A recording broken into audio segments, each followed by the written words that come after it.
Hello everyone, welcome to the channel learn with Abhinav and Shashank. इस video में मैं class 10th का सीबीएसई का जो केमिस्ट्री में एसिड बेसिस एंड सॉल्ट्स है उसका पार्ट 2 लेके आया हूँ। पार्ट 2 में हम लोगों ने लास्ट पार्ट में जो है मेटल कार्बोनेट और मेटल हाइड्रोजन कार्बोनेट तक पूरा पढ़ लिया था। इस पार्ट में मैं रिएक्शन विद मेटल ऑक्साइड्स जो कि नेक्स्ट टॉपिक है उसको बताता हूँ। मेटल ऑक्साइड्स मतलब होता है मेटल में जब हम लोग ऑक्सीजन को ऐड करते हैं तो वो तुम्हारा मेटल ऑक्साइड्स का फॉर्मेशन करता है। अब मेटल ऑक्साइड्स को जब हम लोग किसी भी एसिड के साथ रिएक्ट होते हैं, किसके साथ? एसिड के साथ, तो वो तुम्हारा सॉल्ट और वाटर H2O बनाता है। जैसे एग्जांपल में जैसे कि सोडियम है ना, सोडियम ऑक्साइड को जब मैं हाइड्रोक्लोरिक एसिड के साथ रिएक्ट कराता है किसी भी एसिड के साथ तो वो मेरा सॉल्ट बनाता है। सॉल्ट क्या बनेगा? सोडियम क्लोराइड और वाटर रिलीज होगा। उसी तरह से अगर मैं कॉपर ऑक्साइड लेता हूँ उसको मैं हाइड्रोक्लोरिक एसिड के साथ रिएक्ट कराता हूँ तो कॉपर क्लोराइड बनेगा और वाटर रिलीज होगा कॉपर क्लोराइड बनेगा और वाटर रिलीज होगा। ये चीज समझ में आ गई कि जब भी किसी मेटल ऑक्साइड को हम लोग एसिड के साथ रिएक्ट करते हैं तो सॉल्ट और वाटर बनता है, जिसमें NaCl सॉल्ट हो गया, कॉपर क्लोराइड सॉल्ट हो गया और वाटर, बाकी चीज वाटर के फॉर्म में रिलीज हो गया। इसमें कुछ चीज ध्यान देने वाली है, जैसे कि जो मेटल ऑक्साइड्स होते हैं ना, ये बेसिक नेचर के होते हैं। बेसिक नेचर के क्यों होते हैं मेटल ऑक्साइड्स? क्योंकि ये डाइल्यूट एसिड के साथ रिएक्ट करते हैं। डाइल्यूट एसिड के साथ रिएक्ट करके सॉल्ट और वाटर का फॉर्मेशन करते हैं। तो कभी कभार ये एसिड के साथ रिएक्ट करके हाइड्रोक्साइड का भी फॉर्मेशन करते हैं जो कि अल्कलीन नेचर का होता है।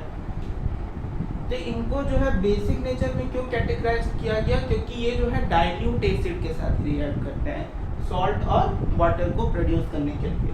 तो मेटल ऑक्साइड्स तुम्हारा बेसिक इन नेचर।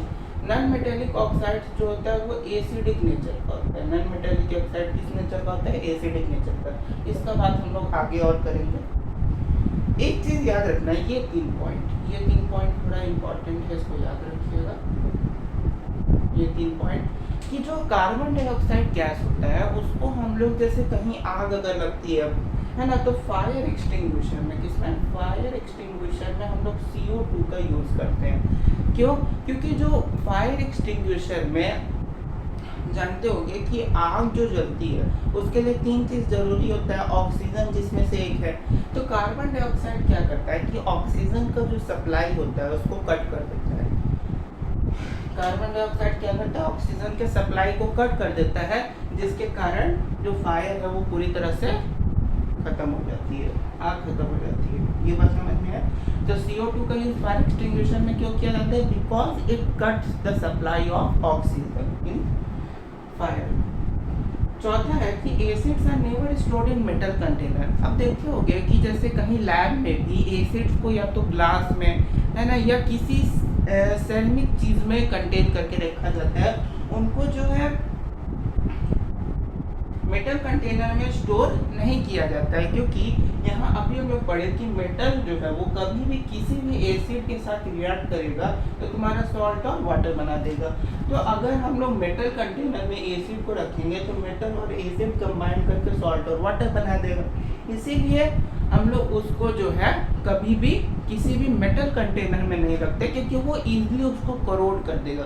क्या करेगा? करोड। यहाँ पे एक वर्ड यूज होता है, ये जरूर लिखिएगा, करोड। उसको करोड कर देगा, उसके साथ रिएक्ट करता है। ठीक है, ये 5वां पॉइंट है। If someone is suffering from acidity then sodium hydrogen carbonate is used for relief. Sodium hydrogen carbonate मतलब होता है बेकिंग सोडा। इसका मतलब होता है baking soda. Sodium hydrogen carbonate मतलब बेकिंग सोडा। बेकिंग सोडा को हम लोग यूज करते हैं, जैसे कोई आदमी है वो एसिडिटी से सफर करता है ओवर ईटिंग के बाद, तो उसको हम लोग बेकिंग सोडा देते हैं रिलीफ के लिए। क्योंकि हम लोग के पेट में क्या होता है? Hydrochloric acid. अब सोडियम हाइड्रोजन कार्बोनेट वो तुम्हारा हाइड्रोक्लोरिक एसिड के साथ रिएक्ट करेगा तो क्या बनेगा? सोडियम क्लोराइड, CO2 और H2। अब देखो यहाँ पे मेटल हाइड्रोजन कार्बोनेट को जब एसिड के साथ रिएक्ट किया तो याद है क्या बनाता था, CO2 और H2O। तो मेटल हाइड्रोजन कार्बोनेट को जब भी हम लोग एसिड के साथ रिएक्ट करते हैं, पिछले बार पढ़ाया था कि जब भी किसी मेटल हाइड्रोजन कार्बोनेट को एसिड के साथ रिएक्ट करते हैं तो क्या बनाता है, सॉल्ट, CO2 गैस निकलता है और वाटर का फॉर्मेशन होता है। ठीक है, चलिए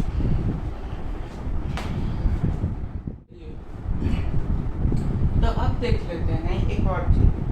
जितना भी हम लोग अभी तक एसिड्स पढ़े, उन सारे एसिड्स में जैसे सल्फ्यूरिक एसिड हो गया, हाइड्रोक्लोरिक एसिड हो गया, एसिटिक एसिड हो गया, है ना, कोई भी एसिड है, उन सारे एसिड्स में हम लोग को कॉमन चीज क्या मिला? कॉमन चीज हम लोग को सबसे पहला मिला क्या?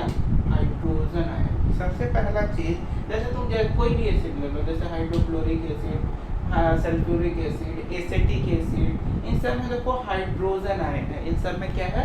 Hydrogen ion. तो पहला चीज तो यही कॉमन मिला कि जो एसिड्स हैं वो अपना जब उनको एक्वस सॉल्यूशन जो है वाटर का जो सॉल्यूशन होता है उसी को हम लोग एक्वस सॉल्यूशन बोलते हैं। तो कोई भी एसिड को जब हम लोग एक्वस सॉल्यूशन में डिसॉल्व करेंगे, उसको एक्वस सॉल्यूशन में डालेंगे, तो वो क्या करेगा? हाइड्रोजन आयन को रिलीज करेगा और अपने एसिडिक बिहेवियर को भी शो करेगा, अपने एसिडिक बिहेवियर को भी शो करता है। In the absence of aqueous solution, जब एक्वस सॉल्यूशन नहीं होगा तो कोई भी एसिड जो है वो ना ही अपना एसिडिक प्रॉपर्टी को शो कर पाएगा। क्यों नहीं शो कर पाएगा? क्योंकि वो हाइड्रोजन आयन को रिलीज नहीं कर पाएगा। इसी कारण से जैसे हाइड्रोक्लोरिक एसिड है, इसको जब हम लोग एक्वस सॉल्यूशन में डालेंगे तो ये क्या करेगा? हाइड्रोजन पॉजिटिव आयन जिसको कटायन बोलते हैं और पॉजिटिव आयन हाइड्रोजन आयन को एक्वस सॉल्यूशन में रिलीज करेगा और निगेटिव आयन को भी एक्वस सॉल्यूशन में रिलीज करेगा। उसके बाद सल्फ्यूरिक एसिड, इसको भी जब हम लोग एक्वस सॉल्यूशन में डालेंगे, एसिडिक एसिड को भी डालेंगे तो वो भी एक्वस सॉल्यूशन में रिएक्ट करेगा। इसको एसिडिक एसिड। अब H2SO4 ये क्या करेगा? ये भी जो है रिलीज करेगा H2 hydrogen ion aqueous solution में और SO4 और 2 माइनस 2 इलेक्ट्रॉन्स को हटा देगा। उसके बाद ये भी आयन को लूज करेगा तो CH3 पॉजिटिव एक्वस सॉल्यूशन में प्लस COOH नेगेटिव तुम्हारा एक्वस सॉल्यूशन में। ये बात समझ में आई? जितना भी एसिड्स होता है वो एक्वस सॉल्यूशन में हाइड्रोजन आयन को शो करता है और यही हाइड्रोजन आयन जो वो शो करता है उसके एसिडिक प्रॉपर्टी के लिए, उसके एसिडिक बिहेवियर के लिए रिस्पॉन्सिबल होता है। जितने भी एसिड्स हैं वो उन सब में हाइड्रोजन तो होता है, लेकिन ऐसे बात नहीं है जैसे कितना भी कोई भी हाइड्रोजन कंटेनिंग कंपाउंड जैसे कि मीथेन हो गया, इथेन हो गया, ग्लूकोज हो गया, C6H12O6 ग्लूकोज हो गया, ये सारे जो है ऐसा बात नहीं है कि जिसमें भी हाइड्रोजन होगा वो सारे एसिड्स होंगे। तुम्हारे ग्लूकोज है, ग्लूकोज को अगर हम लोग एक्वस सॉल्यूशन में डालें वो हाइड्रोजन आयन को रिलीज नहीं करता है, हाइड्रोजन आयन को रिलीज नहीं करता और हाइड्रोजन आयन को रिलीज नहीं करता तो वो अपने एसिडिक प्रॉपर्टी को भी नहीं शो करता और एसिडिक प्रॉपर्टी शो नहीं करता मतलब वो एसिड नहीं है। तो यानी कि जितने भी एसिड कंटेन जो भी एसिड्स हैं उन सब में तो हाइड्रोजन होता है, लेकिन सारे कंपाउंड्स जिसमें हाइड्रोजन होता है वो एसिड्स नहीं होते हैं।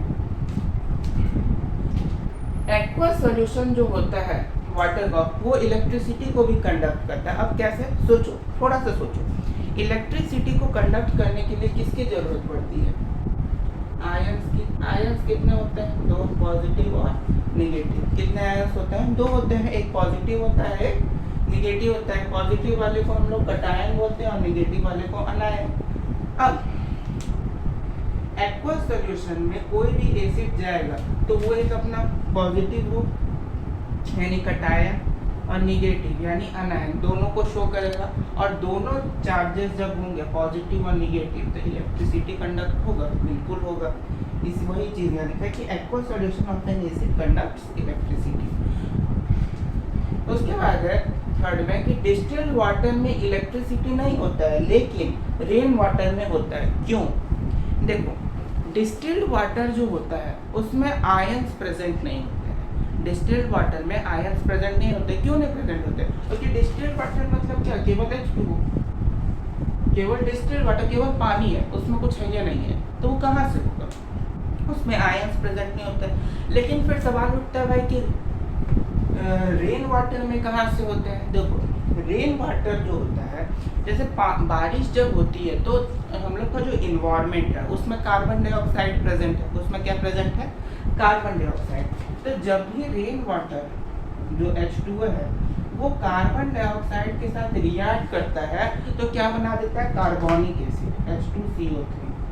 H2CO3 इसको बोलते हैं कार्बोनिक एसिड, कार्बोनिक एसिड।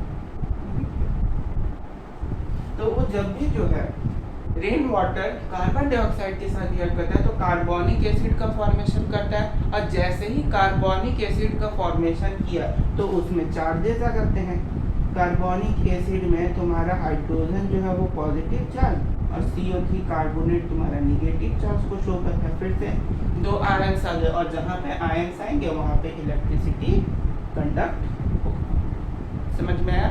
तो हम लोग के एनवायरनमेंट में CO2 होता है, जिसके जब रेन वाटर उस CO2 के साथ कंबाइन करता है तो कार्बोनिक एसिड का फॉर्मेशन होता है। वो कार्बोनिक एसिड में हाइड्रोजन आयन भी होता है और कार्बोनेट आयन भी होता है, और दोनों आयन के प्रेजेंस के कारण इलेक्ट्रिसिटी कंडक्ट होता है। लेकिन डिस्टिल्ड वाटर में नहीं होता। क्यों? क्योंकि उसमें आयंस प्रेजेंट नहीं होते हैं। समझ में आ गया बात? तो यहीं तक था आपका एसिड का चैप्टर। अब इसके बाद जो है हम लोग बेसिस को जानेंगे। किसको जानेंगे? बेसिस को, कि बेसिस क्या होते हैं। ठीक है, चलिए तो अब देखते हैं हम लोग बेसिस को। बेसिस क्या है? बेसिस ऐसे सब्सटेंस होते हैं जो कि रेड लिटमस पेपर होता है उसको ब्लू लिटमस पेपर में क्या करते हैं? कन्वर्ट कर देते हैं। बिटर इन टेस्ट होते हैं, है ना, मतलब खट्टा टेस्ट होता है उनका, सोपी टच होते हैं, और फिर इलेक्ट्रिसिटी को भी कंडक्ट करते हैं। क्यों? क्योंकि उनमें हाइड्रोक्साइड आयन प्रेजेंट होते हैं। OH मतलब होता है बेटा यहाँ पे हाइड्रोक्साइड आयन, हाइड्रोक्साइड आयन। ये जो तीन चीज यहाँ दिख रहा है, bitter in taste, soapy in touch, conduct electricity due to hydroxide ion, ये तीनों क्या हुए? इसके फिजिकल प्रॉपर्टीज हो गए। समझ में आया?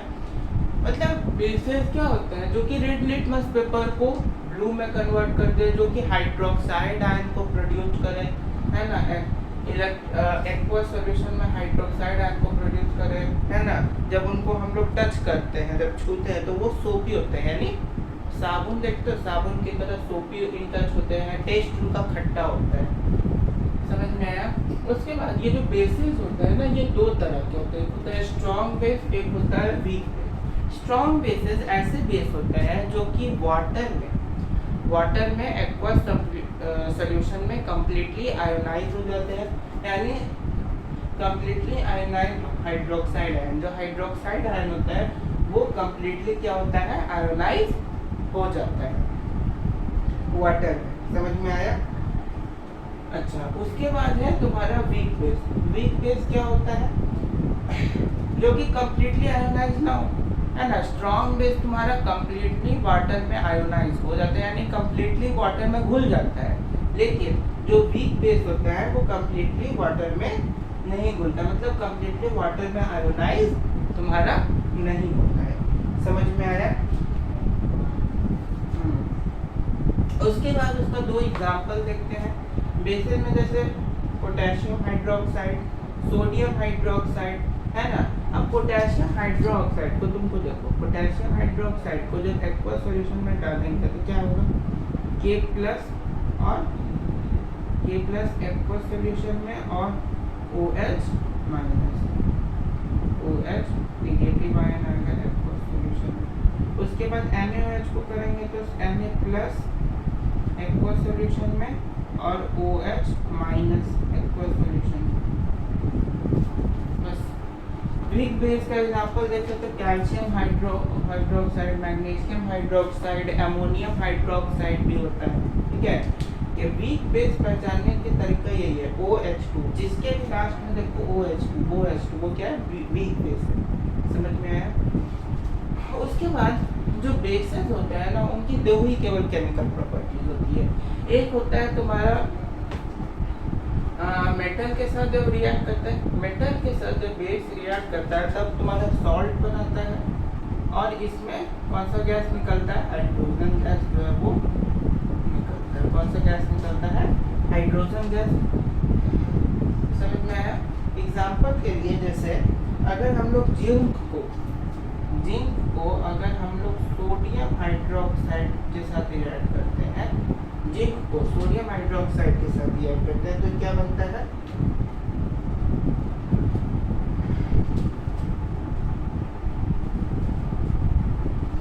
Sodium zinc Na2ZnO2 plus H2 sodium zincate बनता है। क्या बनता है, सोडियम जिंकेट बनता है। और उसके बाद जब हम लोग नॉन मेटल के साथ ऑक्साइड को रिएक्ट कराते हैं तब तुम्हारा क्या बनता है, तब भी सॉल्ट बनता है। तब भी क्या बनता है, सॉल्ट बनता है और वाटर बनता है। और क्या बनता है, वाटर। समझ में आया। अब इसमें भी देखते हैं जैसे CO2 को, कार्बन डाइऑक्साइड को जब हम लोग किसके साथ रिएक्ट कराते हैं, कैल्शियम कार्बन। जैसे जो लाइम वाटर में हम लोग पढ़े थे कि जब हम लोग कार्बन डाइऑक्साइड को कैल्शियम हाइड्रोक्साइड के साथ रिएक्ट कराते हैं तो क्या बनाता है, कैल्शियम कार्बोनेट और वाटर को रिलीज करता है। कैल्शियम, हाँ ठीक है, कैल्शियम कार्बोनेट बनाता है और वाटर को रिलीज करता है। अब यहाँ से एक चीज देखो, मेटल को जब हम लोग बेस के साथ रिएक्ट किया तो सॉल्ट और वाटर बनाता है। यानी बेसेस जो होते हैं उनको भी हम लोग मेटल का जो कंटेनर होता है उसमें रख नहीं सकते क्योंकि वो भी मेटल को के साथ रिएक्ट कर जाएंगे और सॉल्ट और वाटर का फॉर्मेशन, हाइड्रोजन गैस का फॉर्मेशन होगा। और यहाँ पे देखो नॉन मेटल को जब हम लोग बेस के साथ किया तो सॉल्ट और वाटर बनाया। यही कारण है कि ये जो होते हैं ना एसिडिक नेचर के होते हैं। जो नॉन मेटेलिक ऑक्साइड्स होते हैं ये एसिडिक नेचर के होते हैं। अभी जो पहले बताए थे वीडियो के स्टार्ट में, एसिडिक नेचर के होते हैं क्योंकि ये भी क्या करते हैं, बेसेस के साथ रिएक्ट करके सॉल्ट और वाटर का फॉर्मेशन करते हैं। समझ में आया। अब इसके बाद जो है हम लोग का बस 2 टॉपिक और बचे, उसके बाद बेसिस भी आपका खत्म हो जाएगा, है ना। तो उसको भी हम कवर कर लेते हैं, ठीक है, इस वीडियो में। हाँ, तो अब हम लोग बड़ा देर से तब से पढ़ रहे थे कि एसिड को हम लोग मेटल के साथ रिएक्ट किए, बेस को हम लोग मेटल के साथ रिएक्ट किए। अब एक काम करते हैं, अब थोड़ा बदमाशी करते हैं। अब क्या करते हैं, एसिड को बेस के साथ रिएक्ट करा देते हैं। नहीं, अब एसिड को क्या करते हैं, बेस के साथ रिएक्ट करा देते हैं। तो जब भी हम लोग किसी भी एसिड को किसी भी बेस के साथ रिएक्ट कराते हैं, जैसे ये बेस है तुम्हारा, इस बेस को हम लोग इस एसिड के साथ रिएक्ट कराएं तो क्या बनेगा भाई, क्या अजूबा बनेगा। तो अजूबा में केवल वही चीज, सॉल्ट बनेगा और वाटर बनेगा फिर से। यानी एसिड को जब भी हम लोग किसी भी बेस के साथ कंबाइन करते हैं तो वो तुम्हारा सॉल्ट और वाटर का फॉर्मेशन करता है। जैसे कि सोडियम हाइड्रोक्साइड है, इसको जब हम लोग सल्फ्यूरिक एसिड के साथ रिएक्ट किए तो सोडियम सल्फेट बना जो कि एक सॉल्ट होता है और वाटर रिलीज हुआ। और ये जो होता है ना कि जब हम लोग किसी भी एसिड को किसी भी बेस के साथ रिएक्ट करते हैं तो जो सॉल्ट होता है ना वो न्यूट्रल हो जाता है, न्यूट्रलाइज सॉल्ट होता है। कौन सा सॉल्ट होता है, न्यूट्रलाइज। और यही जो सॉल्ट है न्यूट्रलाइज होता है, इसी कारण से ये जो रिएक्शन होता है एसिड का और बेस का, इसको हम लोग न्यूट्रलाइजेशन रिएक्शन भी बोलते हैं। इसको क्या बोलते हैं, न्यूट्रलाइजेशन रिएक्शन भी बोलते हैं। जब भी किसी एसिड का बेस के साथ रिएक्शन होता है तो वो तुम्हारा न्यूट्रलाइजेशन रिएक्शन होता है। समझ में आ गया होगा, इससे ज़्यादा कुछ नहीं। इसके बाद नेक्स्ट एक टॉपिक आता है तुम्हारा, छोटा सा लेकिन इम्पोर्टेंट है, पीएच स्केल। पीएच स्केल क्या होता है, आप अपने स्क्रीन पे भी देख सकते हैं पीएच स्केल क्या होता है। पीएच स्केल जो होता है ना वो जनरली एक एक तरीका होता है, एक जैसे मैथ्स में स्केल होता है ना, उसी तरह से केमिस्ट्री में एक स्केल होता है जिसके ज़रिए हम लोग एसिडिक और बेसिक कोई भी सॉल्यूशन कितना ज़्यादा एसिडिक है, कितना ज़्यादा बेसिक है, उसके स्ट्रेंथ को पता कर सकते हैं। पीएच में, पीएच वो नंबर होता है जो कि इंडिकेट करता है एसिडिक और बेसिक नेचर को सॉल्यूशन के। इसका जो रेंज होता है ना, वो 0 से लेकर कहाँ तक होता है, 14 तक। स्क्रीन पे देखोगे तो 0 से लेकर 14 तक इसका रेंज होता है ना, जिसमें 0 से 14 तक तो होता है, और 0 पे बहुत ज़्यादा एसिडिक होता है, यानी जो 0 होता है उस पर बहुत ज़्यादा एसिडिक होता है, और जो 14 होता है उस पर बहुत ज़्यादा अल्कलीन होता है, यानी बेसिक नेचर का होता है, बेसिक नेचर है ना। 7 जो होता है, 7 पे क्या होता है, न्यूट्रल होता है। यानी कि तुम स्क्रीन पे जो पीएच स्केल है उस पर देखो कि जैसे जैसे वो 0 की तरफ गया है तो एसिडिक नेचर इंक्रीज हो रहा है, यानी हाइड्रोजन आयन का कंसंट्रेशन इंक्रीज होता जा रहा है। जैसे जैसे वो 14 की तरफ गया है, अल्कलीन नेचर इंक्रीज हो रहा है, यानी बेसिक नेचर, बेसिक जो चीज़ है वो इंक्रीज कर रही है, यानी हाइड्रोक्साइड आयन का कंसंट्रेशन इंक्रीज कर रहा है। हाइड्रोक्साइड आयन का, हाइड्रोक्साइड मतलब OH आयन का जो है 14 की तरफ इंक्रीज कर रहा है, और H प्लस का है ना, इस तरफ जो है H प्लस इंक्रीज कर रहा है, उस तरफ जो है OH निगेटिव इंक्रीज कर रहा है, और बीच में देखोगे 7 जो है वो तुम्हारा न्यूट्रल है एकदम। समझ में आया? तो यही था तुम्हारा पीएच स्केल। उसके पीएच जो है ना वो एवरीडे लाइफ में भी है, जो कि आपकी बुक में है, उसको आप पढ़ लीजिएगा, वो ज़्यादा कुछ है नहीं, उससे क्वेश्चन नहीं आता उतना, उसको बस सिंपली एक बार आप लोग रीडिंग डाल लीजिएगा, काफ़ी है। तो आज की वीडियो में इतना ही। नेक्स्ट वीडियो में हम फिर सॉल्ट्स को स्टार्ट करेंगे, बेसिस भी आपका खत्म हो गया। नेक्स्ट पार्ट में हम सॉल्ट्स को स्टार्ट करेंगे, तब तक के लिए thank you and have a nice day.